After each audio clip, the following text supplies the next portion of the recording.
thought it took a screenshot. There we go. I'll take a screenshot. All right, marvelous. Okay. Okay. All right. Let's see here. Like I said, class average was a B plus, A minus, right there on the borderline. Very good. True or false? First half of the 19th century saw large numbers of Chinese people increasingly addicted to tobacco. That was false. What was it? Opium. How many estates was the Estates General comprised of? Who remembers it? Three. Very good. 3. This French king, quite literally, lost his head during the French Revolution. Louis XVI. Very good. Louis XVI. An extra credit. When the Bourbons are restored, it's not Louis XVII, but Louis XVIII. Because Louis XVII is just a kid and he dies of neglect over the course of the revolution. This Corsican corporal eventually would have himself crowned Emperor of France. Napoleon. True or false, it is more accurate to think of the French Revolution as a series of revolutions and counter-revolutions by competing factions. True. Very true indeed. If you go back to Blackboard and you look at that slide, we have all those terrific back and forths going on. The two major revolutions are, of course, in 89 and 92. But true or false, under Napoleon, as a general rule, the old French nobility living in exile were not permitted to return to France. False. False. The overwhelming majority of you got that question. I thought it might trip you up a little bit. This radical revolutionary figure is most closely associated with the Reign of Terror in France. There were other figures who I could have put on here, but Robespierre is generally the most popularly associated, and that was the correct answer. Napoleon's greatest mistakes was invading Russia, trusting Talleyrand, toppling the Spanish monarchy, all of the above. All of the above. If I literally had to pick one, I would have picked invading Russia, but as I told you ahead of time, the correct answer was all of the above. They were all horrible mistakes. True or false? The British and its fellow imperial powers desired the overthrow and destruction of the Qing imperial dynasty that ruled China.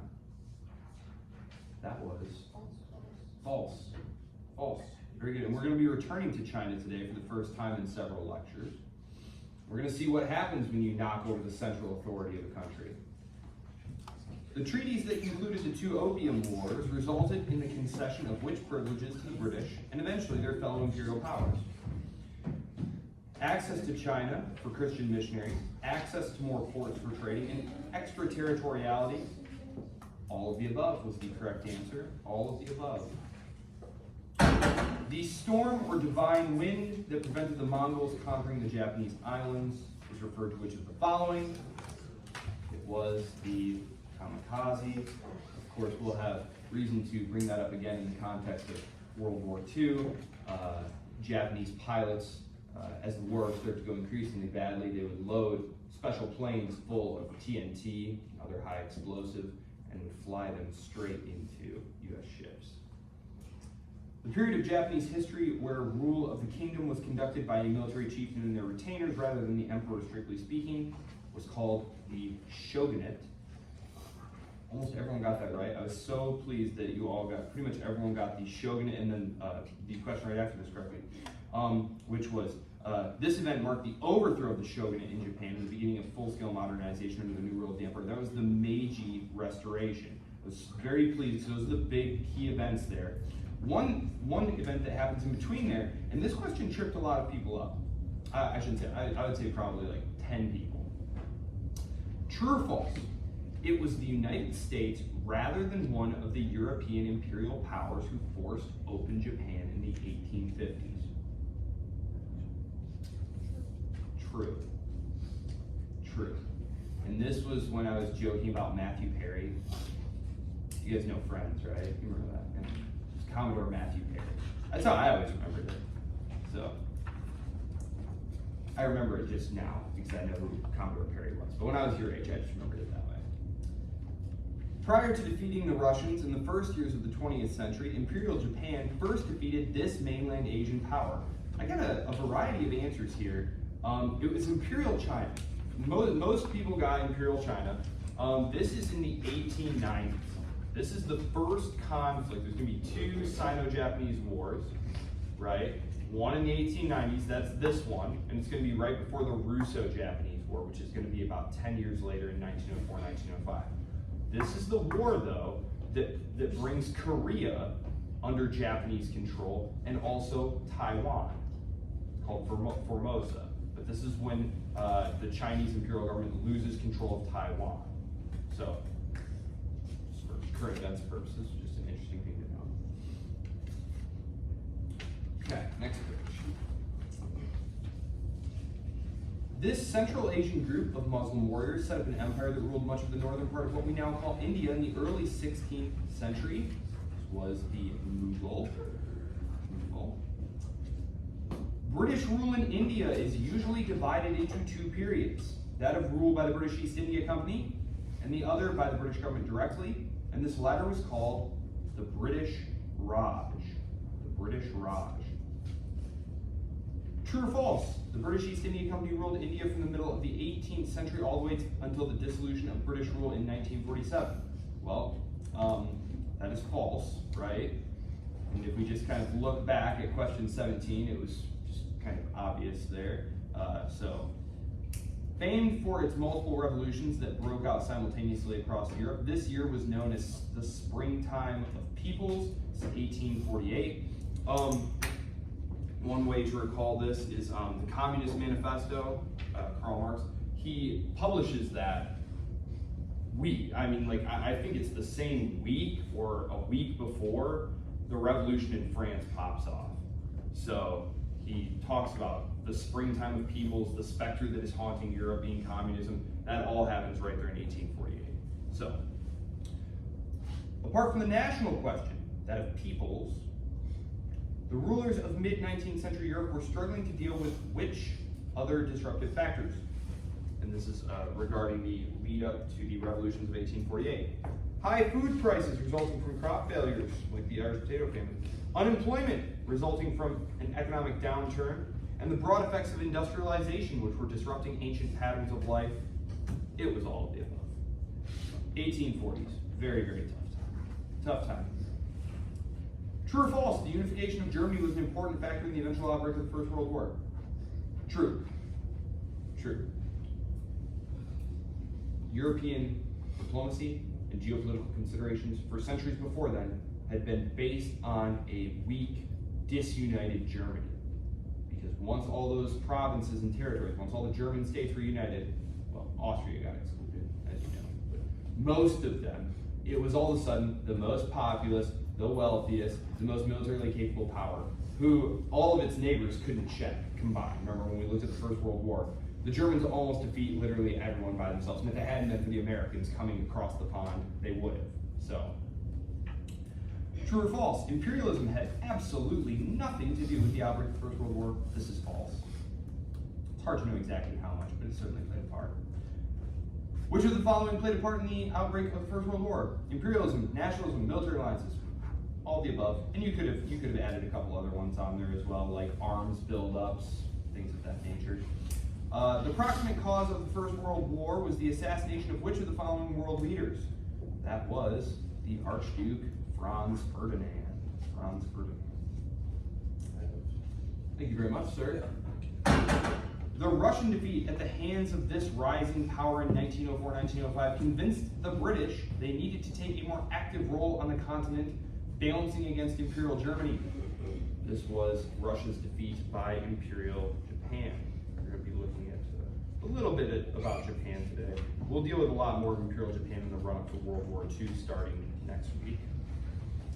Despite the efforts of German statesmen such as Bismarck to keep France isolated, by the late 1880s, Germany was increasingly pressured to choose between which of the two following states with competing interests in the Balkans. It was the Austrians and the Russians. I was super pleased that everyone got that right. I was very, very pleased by that because that's critical to understanding the dynamics that are going to produce World War I. Is Germany, the new German Empire, understood that France is going to be permanently alienated from it. We just crushed them, humiliated them, took some of their valuable provinces away from them. They're always going to hate us. The French are going to want them back, but they're going to need help. Who can they look to help for? The British aren't going to want to do it. They want to stay offshore in balance, and they don't even have a large army. So it can't be the Austrians either. The Austrians are trying to make nice with the Germans. That means it has to be the Russians. It has to be the Russians. And so Bismarck is going to do everything he can to keep the Russians on side, or actually you're looking at it this way. Russia's over here, Germany's over here. However, Austria, having been excluded from Germany, is going to start pushing its influence down into the Balkans, which is going to bring it into conflict with Russia, right? And Germany's security depended on keeping the Austro-Hungarian Empire in being. It also had to do with the domestic political stability of Germany. So, good. The naval race between these two powers served to heighten the tension in Europe in the years leading up to the First World War. This was the British and the German. And again, I believe everyone got that one right, which is great. World War I began in which year? 1914. The following powers were all part of the Entente, or Allied powers. This was C, France, Russia, Serbia, and Great Britain. Serbia is going to be knocked out of the war very quickly. Japan is going to play virtually no part at all. They're just going to help themselves to some German possessions in China and in the Pacific. So it's really France, Russia, and Great Britain. The following powers were all part of the Central Powers in World War I. That was D, Germany, Austria-Hungary, Bulgaria, and the Ottomans. The Ottomans, remember, really didn't want to get involved. They realized that if Russia wins, they're going to be helped to a bunch of Ottoman territory, so they decide to throw in the Germans. This member of the Entente powers confined itself to seizing German possessions in the East Asia and Pacific. I already told you that was Japan. True or false, Italy was initially not in the war, but joined the Entente, or Allied powers, after being promised territorial gains at the expense of Austria-Hungary. True. Remember, Italy was very much just sitting on the fence looking to get in the war, and they first approach the Austrians and the Germans and say, we would love to help you out, but we got to get some of this territory here. And the Austrians are like, whoa, that's my territory. I can't give you some of that. And the British said, sure, you can have as much Austrian territory as you want. Sure.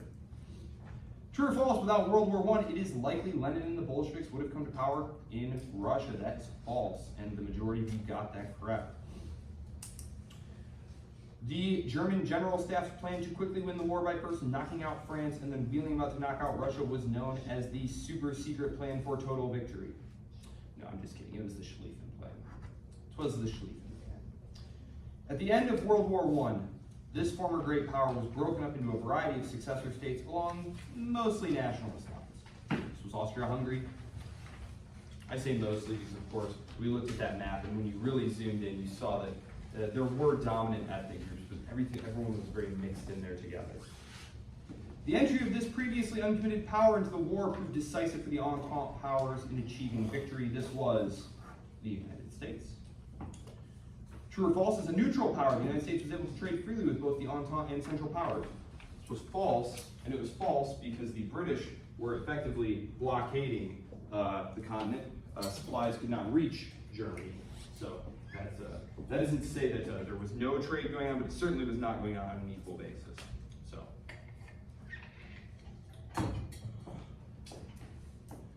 true or false, the British government used concerted propaganda efforts to shape U.S. public opinion in favor of joining the war against Germany. This was true.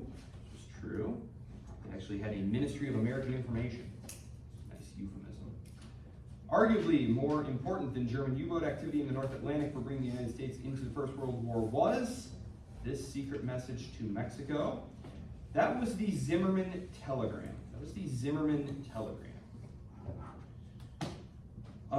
True or false, British entry into the First World War was prompted by London's fears of eventual German mastery of the European continent, and then it's building a large fleet, large enough to eventually end British maritime dominance and thus threaten the end of the British Empire. This is true.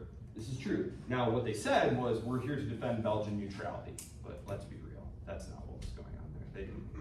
That wasn't what was going on. And the War Office plans talk about that specifically. There's a very famous, if you're really interested in the geopolitics that lead up to the war, there's this really famous memorandum. It's called the Crow Memorandum. The British Foreign Office had this guy. His name was Crow, and he had been in the Foreign Office for 30 years. And the king, who his family is tied to the Germans, they're cousins. He said, asked Crow, he said, will you please write up for me, why is it that we seem to be headed for conflict with Germany? Why can't we just get along with my family member, basically? And he writes what's called the Crow Memorandum, where he essentially says a powerful German Navy is incompatible with the continuance of the British Empire. So it's a very interesting memorandum. It's not terribly long either. It's worth reading. In this 8-month battle in 1916 on the Western Front, Germany attempted to bleed the French white, thereby forcing them out of the war. This was Verdun. This was a very famous "You shall not pass." I saw that there was a decent amount of confusion on these two questions. This question and then the following one. The French's major bloodletting is Verdun. The major British bloodletting was the Somme. The Somme, that was number 42. Attempting to relieve some of the pressure on the French during that summer, the British launched an attack on this spot that led to the greatest single loss of British life on a day in the whole history of the empire. Something like 60,000 casualties there in the first few hours. And it's one of those just bizarre incidents where you see this inability to recognize the ways modern warfare and old tactics just don't mesh, and how these generals just don't really understand the new weaponry that they're being handed, because they had thought that these incendiary shells that they were bombarding the German lines with would make the barbed wire disintegrate, and that when they sent the troops over the top to rush these fortifications, that the barbed wire would have been destroyed by this massive bombardment. But it's not what happened. It's not. You all know that steel doesn't burn that way, right? That's not what happens. So, in what year did the United States enter the war? There was a little bit of confusion here. I got a lot of 1960s. It's 1917 now. And if you remember, I started that lecture by talking about those critical early months of 1917, when all those events happened. And had they happened in some tiny little changed order, at least in Churchill's mind, that could have affected the whole outcome of the war. 1917. The treaties, there were many treaties written at Versailles to end the war. If you take the upper level European 20th century history class, you'll get to hear all about them. The treaties saddled Germany with huge debts, meant to repay the entire cost of the war. They stripped Germany of several of its former territories and restricted the size of the new German armed forces. Therefore, the answer was all of the above. 45. The Germans initially believed they had surrendered on the basis of a peace plan along the lines outlined by this proposal by the American President Woodrow Wilson. That was the 14 points. I had several Marshall Plan answers here. The Marshall Plan is World War II. The Marshall Plan was the plan for the reconstruction of Europe after World War II. So we will obviously talk about the Marshall Plan is very, very famous. But there you go. The short answer, I had you neglect that one simply because of my lack of foresight there, not leaving you proper space to write out an answer there. So that was a freebie. Several of you did take a crack at it. I gave you some extra credit points for squeezing that in there. The actual extra credit questions. In the year 1848, the regime which was the first to succumb to revolution was the French. The French. The Kingdom of Prussia acted to unify the German states, while this northwestern Italian kingdom acted to unify Italy.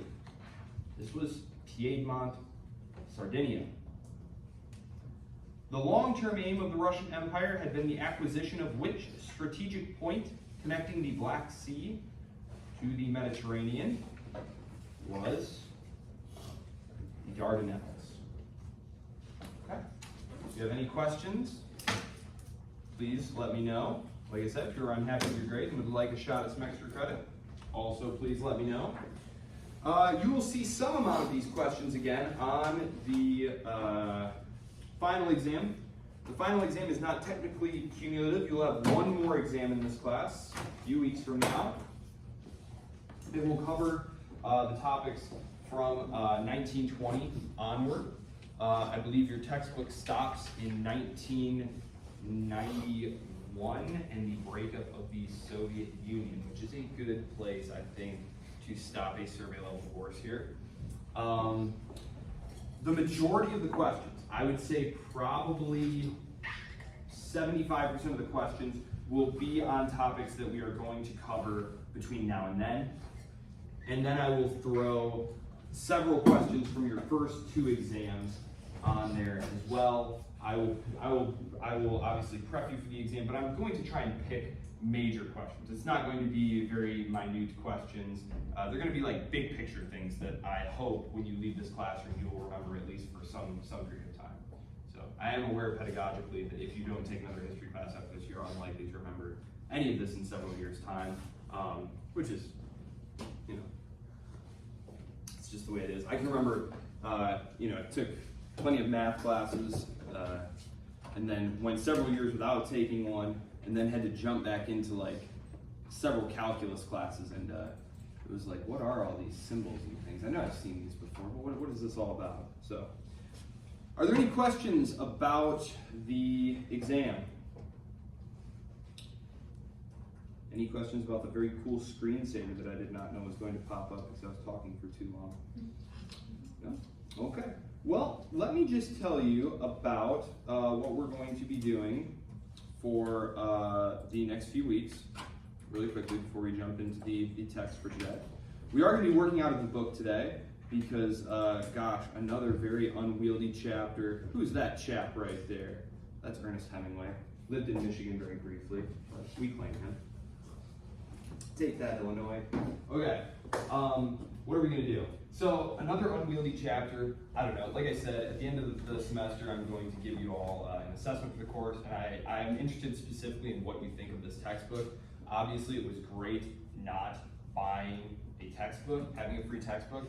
I'm considering writing a textbook specifically for this course, and then creating a PDF that I can send to people. Obviously, I did not have time to do this for this semester, but I love the idea of having a free PDF textbook available for students, but I also feel like this textbook, has anyone looked at this chapter yet? You did. It's so unwieldy and all over the place. Yeah. Just like some of these chapters have been very tight, very good, no offense to Aloso and Wilford. Others have just been very scattershot all over the place. And I feel like it's asking a lot of 100 level survey students to sort of pick through this, and it's easier, I think, if you tell a straight line narrative and then just stop that one, move on to another one. If the narratives overlap, to tell them as different stories. Like today, we're going to talk about what's been going on in China and a little bit of what's been going on in India over this time. Japan, I'm probably going to save for next week, simply because what's been going on in Imperial Japan is going to lead really nicely into World War II. You know, I don't know. I guess I'll trust it. I'm planning on setting my computer on that, so. Okay, so I told you that today was kind of a mop-up day. We left off our last real lecture kind of tying up loose ends in Europe, talking about the Russian Revolution, talking about the formation of all these new states as a result of World War I. Today we are going to kind of take a broad shot and catch ourselves up with what's been going on in the rest of the world, because the 1920s, once again, the European countries and the United States, between them, they control the majority of the world's population, the majority of the world's territory. This is the point when the British Empire is at its greatest extent, actually. So yes, this period of history is very Eurocentric. There are things going on in the rest of the world. I am going to talk about those things, but World War II and World War I, which produces World War II, are the big events of this period. Obviously, the Russian Revolution is very important. There are other important events, the Great Depression, which we're going to talk about. But again, then we're talking about the United States and Europe. So before next week, Tuesday, when I launch back into another of what is going to be a frankly pretty Eurocentric, Amerocentric, is that even a thing? American-centered narrative, I want to catch you up on what's going on in the rest of the world. So, we'll start with China. I'm going to follow along here in the book as well. So this is chapter number 8, Modern Crisis. They're very concerned here in explaining the cultural impact of the war. This is very evident in the art and literature that comes out of the war. This is not a literature class. I encourage you, if you are fishing about and taking gen eds to kind of fill those up, take an early 20th century literature class. It's got some of the best novels. You'll read Farewell to Arms, The Great Gatsby, all these really great novels. So we are going to be talking about this stuff next week, because this all feeds into the 1920s and the lost generation and hyperinflation in Germany. Yes. The Soviet Union, we talked about that last time. All the way down here is where we're going. See, they take you all the way up to the 1930s here, and then right at the end of the chapter, they start shoehorning in all of this stuff about, see, they've got the Nazis and all that. Just look at this chapter. This thing is apparently China-Indian Advance. And see, now they take you all the way back to 1911 before the war, which I feel like, let's go back. Let's go back, because China is obviously going to join our narrative as a big player in the context of the Cold War. Following World War II, they're obviously going to play a large part in World War II. The majority of Japanese forces, the majority of Imperial Japanese forces, the United States never sees them. And thankfully, because the island hopping campaign is going to be brutal enough as it is. But the majority of Japanese forces are tied down in this horrible, horrible war in China. Just the level of casualties that we're going to see are just horrifying. But so China is going to take the stage as a real actor. At this point, it's still something that is going to be being acted upon in our narrative. In this case, being acted upon by the Japanese. And then also in the case of India, India is going to get its independence at the end of our World War II lectures, and it is going to start acting in its own right, but at this point it too is still being acted upon by the British. We're going to see here the beginnings of a real solid resistance for an independent India, and you're going to meet Mahatma Gandhi. So, first, are there any questions about what's going on there? No? Okay.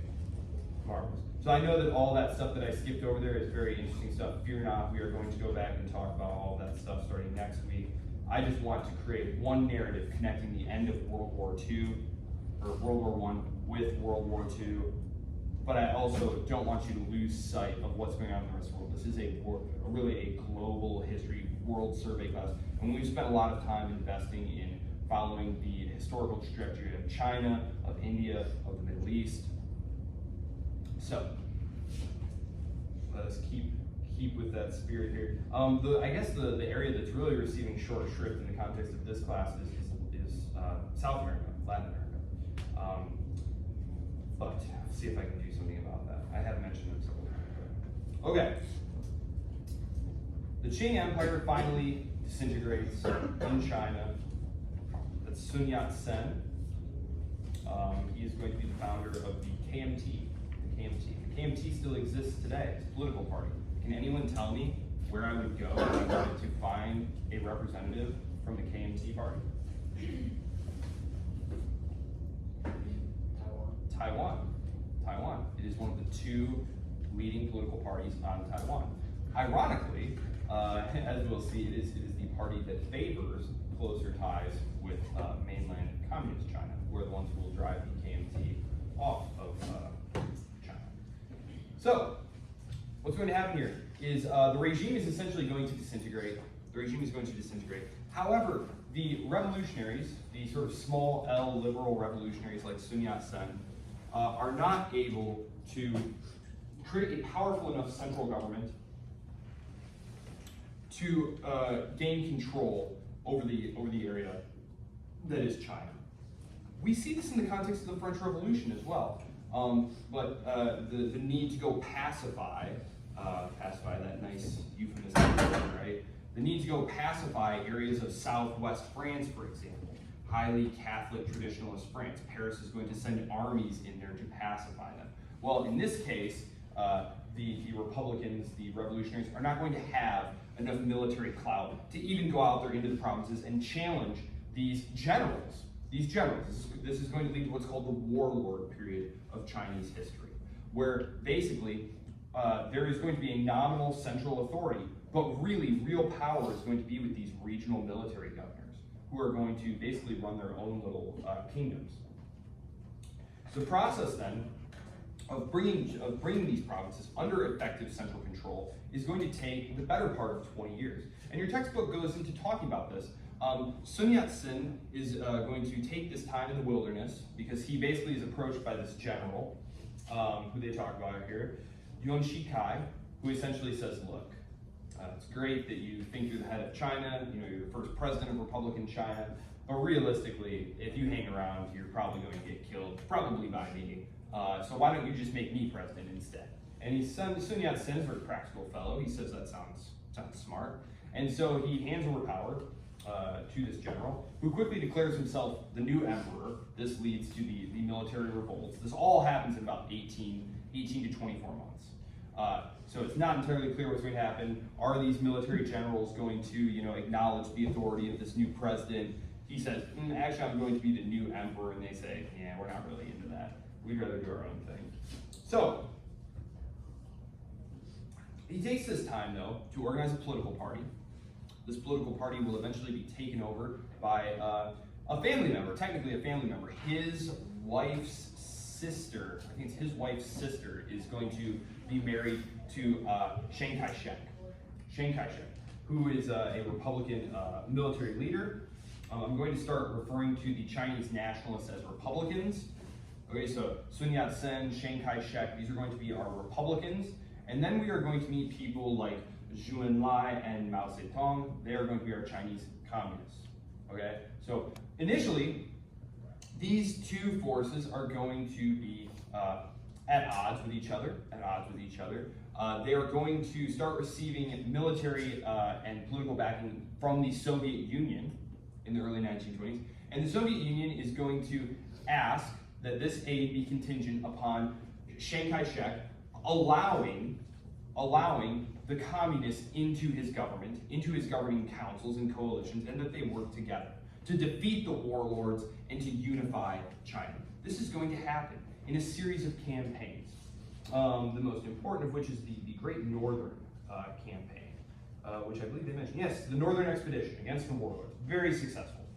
However, after this campaign in 1927, which is going to make Chiang Kai-shek pretty much in charge of most of a slightly truncated, smaller China than had been the case at the peak of the Qing Empire. He's going to turn on the communists who had been his allies. And there's going to be a very famous massacre in Shanghai. He's basically going to, if you're familiar with Hitler and like the Night of the Long Knives, are you familiar with what that was? It was where Hitler, who had been working with a coalition of other Nazi leaders, some of whom, like Strauss, for example, had been like actual socialist leftists. That's why it's the National German Socialist Workers' Party. There had been some actual socialists. And Fromm, who had been the head of the SA, rather than Hitler's eventual SS. Basically, Hitler decides that, there's too many chefs in this kitchen, and so on this one night, his squads go out and kill everybody who might threaten his hold on power. This is exactly what happens here. There's a huge purge of the communists. Mao Zedong is able to escape with some of his closest confidants. There's actually a nice picture here of them. I'll move it down here. I'll move this down here so you can see this great picture here. There's Sun Yat-sen and Chiang Kai-shek there. There he is. He is going to be the founder of Taiwan, the Republic of Taiwan, eventually, later in our story in the 1950s. There is Mao Zedong and his communist revolutionaries after they've made this incredible long march, because they're going to be being hunted by the nationalist Republican forces. Okay, let's see here. Move back up here. Yep, okay. 2 months later. 1931. So this is a huge cat mess, because what's going on here is you have Chiang Kai-shek. Sun Yat-sen is dead. He dies in the early 1920s. You have Chiang Kai-shek and the Republicans with the communists trying to fight off the warlords and consolidate their hold over the country. Then you have the Republicans turning on the communists and fighting to kill all of them, right? In the background, however, you have the Japanese, the Imperial Japanese, starting to invade and conquer parts of China as well. Okay? So it's going to turn into this incredible multi-front struggle. And this is going to carry on all the way up through into the Second World War. This is why 1931, this event that I'm going to talk about here in just a minute, is sometimes taken as the first shots of World War II. So in fact, that's probably a good place to start talking about it. Can you see it? Yes, okay. 1931, the Japanese military. So when we last saw the Japanese, they had been helping themselves to some nice German territories in China. And they had pressured Wilson. Wilson had wanted them to give this territory back to the Chinese because this young Republican government had agreed to send laborers, to send tens of thousands. So I've seen as high as 100,000 Chinese to the Western Front, to man factories, to dig trenches. And the agreement was supposed to be that China's sovereignty would be restored to it at the end of this, or at the very least that those parts of China which were being dominated by the losers of the war were going to be given back to it. And if you remember, Wilson is pressured by the Japanese, who say, look, if you make us give up these territories that we've taken that were the Germans, we're not going to join the League of Nations. And the League of Nations was his pet project. Wilson, if you remember, he believed that no matter how unjust things may seem, as long as we have this League of Nations to resolve these disputes, over the long run, it's all going to be okay. Well, the Japanese are highly dissatisfied by their treatment. They're also dissatisfied by their treatment at the Washington Naval Conference, which is going to basically see the British and the Americans classify them as a second-rate power below them. They're also going to try and get these Western powers to pass a resolution saying that, condemning racism, essentially saying that there's an equality among the races, that all the races are equal. The Western powers have no interest in that. The Japanese essentially are feeling very frustrated, and when the Great Depression hits, we're going to see that there's going to be a lot of economic nationalism that goes on. The people are going to close their borders to trade with Japan. I'm telling you all this because it's important to understand why they invade here in 1931. I will talk more in depth about this in the run-up to World War II because it is critical. But just to understand why they initially invade China here, it's because the Japanese leadership realized that if these larger powers, the British Empire, the American Empire, if these close their doors to Japanese trade, there is A, nothing Japan can do about it, and B, it's going to cripple Japan economically. It's going to make them basically a permanent second-rate power. And so they decide that Britain is great because it has India, because it has the empire. America is great because it has its empire. We need our own empire. We need our own India, and they decide their India is going to be China. And specifically, this province of Manchuria, which they're going to call the Kingdom of Manchukuo, very rich in natural resources. If you've ever been to Japan, or even if you just are aware of Japan, it's not got really oil, mineral deposits. It's a very sparse island, very sparse. They don't have the resources. One of the big causes of World War II then is going to be attempts by the administration of FDR to prevent them getting access to things like oil and rubber and tin, the things that an industrial economy lives on. So, in 1931, the Japanese military is going to invade Manchuria in an attempt to secure the beginnings of what they call eventually an East Asian co-prosperity sphere. That's another nice euphemism for our little area. Actually, in 37, when they realized that war may happen with the United States, they send a memorandum to the Americans essentially saying, look, we need to have an empire over here. You have an empire over there, the British have an empire over here. Can't we just have an empire over here? Can't you just back off? So it's not like now where you have to disguise, behind euphemism and things like that. You can, the imperialism and whatnot and conquest, it still hadn't been completely made taboo, so they still talk about it in these more open ways. Mao Zedong, eventually going to become the leader of the Communist Party. I showed you a picture of him. Japan. So that's where I want to leave China. China is going to be mired in a civil war, right? Civil war, and within the context of that civil war, the Second Sino-Japanese War is going to be going on, right? And so at various points in the 1930s and early 1940s, we are going to have the nationalists and the communists working together to defeat the Japanese, and also at various points trying to fight each other. So we have the revolution in 1911, the Qing Empire, dead. Early Republican period through the 19-teens ends when Sun Yat-sen essentially hands power over to the generals. The generals fight amongst each other until his protege, Chiang Kai-shek, takes the KDP and the communists, and together in the Northern Expedition, they drive out the warlords, defeat them, conquer all that territory. Chiang Kai-shek turns then on the communists and tries to kill them all, doesn't quite succeed. They escape, and that's where we are. Then we're in the 1930s. Okay, so that's China. That's China. Okay. If you're interested in learning more about China, 331 over the summer, Chinese history. You can take it with me. It'll be lots of fun. Japan. I don't want to get too much into Japan. I've already talked about Japan a little bit more than I wanted to today because I feel like that makes a really nice, neat arc by itself, talking about Japan and their situation after the First World War as a sort of a swelling, proud, rising empire that feels very slighted, and also as the 1920s go along, starts to feel threatened. And in the 1930s starts to take action to secure its position, which of course is going to lead to catastrophe and a conflict with the much stronger United States, which of course is the Pacific theater of World War II. So I don't want to get too much more into that, just so we understand that's where we are here. I'd like to spend the last several minutes here talking about India. So what's going on in India?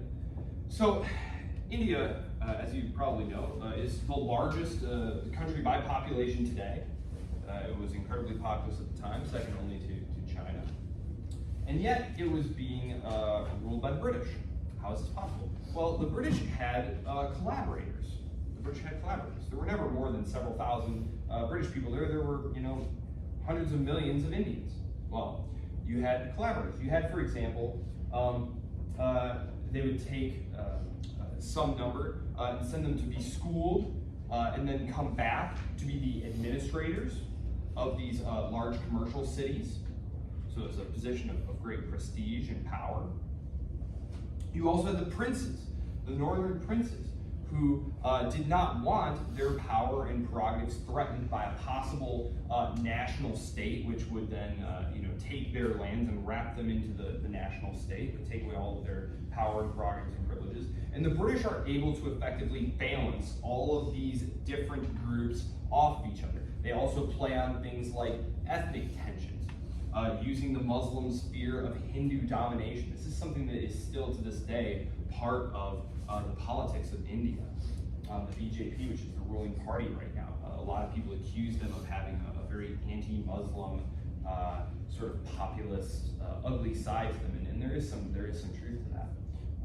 And of course, when India is partitioned, this history of ethnic violence and strife, and of the British kind of playing one side off against the other, it's going to lead to a massive bloodletting and the creation of another state.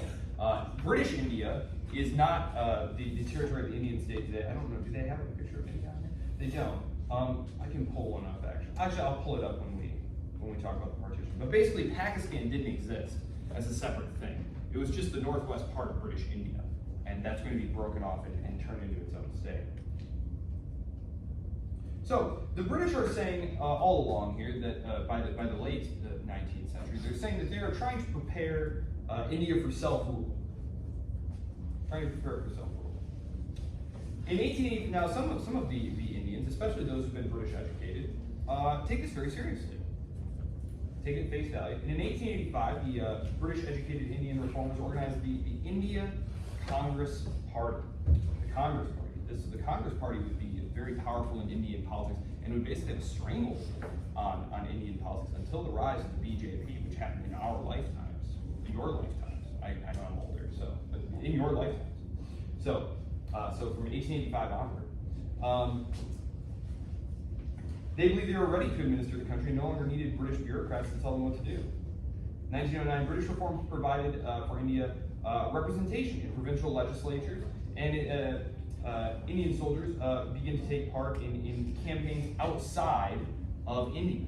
They start being drawn into Britain's other wars. Of course, Britain is a very small little collection of kingdoms and islands, right? And they're fighting these large continental powers now. And so when you look at campaigns in World War I and World War II, what you're going to find is that you've got Indian troops fighting there. You've got Canadian troops, New Zealanders, Australians. That was the great wellspring of British powers, that they could summon all the resources of the empire to them in a time of need. Politics of the Congress Party were greatly influenced by people like Mahatma Gandhi, who is one of these British educated, he was educated in Cambridge lawyer. He lived in South Africa for a little while, which of course he experienced the racialization there very intensely, the racialized politics of South Africa, and it really prepares him for activism when he returns to India, where he joins the Congress Party in 1915, and he's going to come into conflict, a little bit of conflict here. He's actually going to be a very mild Hindu nationalist. He believed that Hindu nationalism could really pose serious long-term problems, and it's actually his eventual support for Muslim rights inside of India that's going to lead to his assassination. Gandhi is going to be assassinated by an Indian nationalist, which I remember when I started learning this, I was very confused by that and didn't really get a good answer for that. It's because he supported the equal treatment and civil rights and whatnot of Muslims, that there should be special rights for Muslim identity within the new India. Whereas a lot of the Congress Party members believe that no, India is going to be for the Indians, right? And you're going to be Indian. And this is similar to the Magyarization question, the Hungarians alienating the South Slavs, whereas you had, people who were more in favor, especially in Vienna, of giving them local autonomy. So, for example, the Hindu Congress Party unites with Muhammad Ali Jinnah. Muhammad Ali Jinnah. He's going to be the father of modern Pakistan, but the Muslim League. So you have the Hindu Congress and the Muslim League.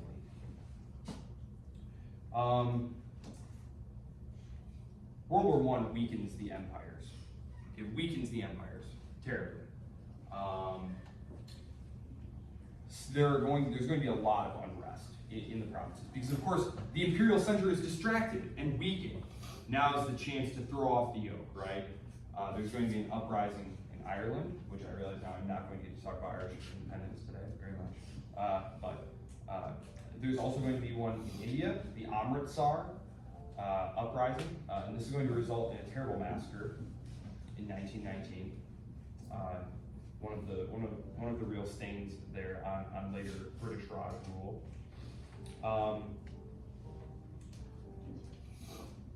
Gandhi is going to be very influential in encouraging a strategy of nonviolent opposition, non-cooperation. This, of course, is going to inspire people like Martin Luther King later. British government responds to this, to these efforts by Gandhi and others with the Government of India Act in 1935, which is going to be really the one of the final steps, really, for the creation of modern India. The British are at this point on their way out. It's understood that the empire is not going to survive, really. Conversations are being had within the British Imperial Service about, look, we can either choose our moment to leave and leave with some dignity, or we can wait until we are unceremoniously kicked out. And so they start preparing already the groundwork for leaving. They're not ready to give up just yet. You have very ardent imperialists like Winston Churchill who are ready to die rather than let the empire go, which of course is ironic because it's eventually Churchill who wants to oversee the liquidation of the empire. By 1937, the Congress Party is dominating these elections. And so you have one party now who is effectively going to be ready to govern the country. They are radically in favor of independence. As I said, but democracy has no necessary intrinsic character of its own. At its root, democracy is just majority rule, right? So we tend to use these words like republicanism, constitutionalism, democracy, liberalism. We tend to like mix all these words together and act like they're all just synonymous with each other. But democracy just means majority rule, right? So if you don't have, a constitution to safeguard the rights of individuals, to put some checks on what government can do, you can end up with something tyrannical. One of the things that we saw, I was wondering if anyone was going to mention the Arab Spring, the series of revolutions that shook the Middle East. One thing that we saw there as democracy was being introduced is they wanted just one man, one vote, one time, right? And then the dominant ethno-religious group was going to be in control of the state. So this is something that we're going to see fear of what might happen in this new Hindu-dominated India is going to lead to the breakaway of Pakistan at the end of World War II. India will be one of the major non-aligned countries. Everyone is going to be trying to court India essentially as an ally because it's very large, very populous. Even today, it is. You don't hear a lot about the sort of negative sides of India today because Washington is trying very, very hard to get India to join its balancing coalition against China. And so when Narendra Modi, the prime minister, shows up, you don't really hear anything even in the major papers about their pretty terrible human rights record, right? So that's how that works. So, all right. Any questions for today? Okay, next week. No quiz this week. This was all mopping up stuff. Next week, the road to World War II. Okay, I will see you all next week. If you have any questions, please just email me.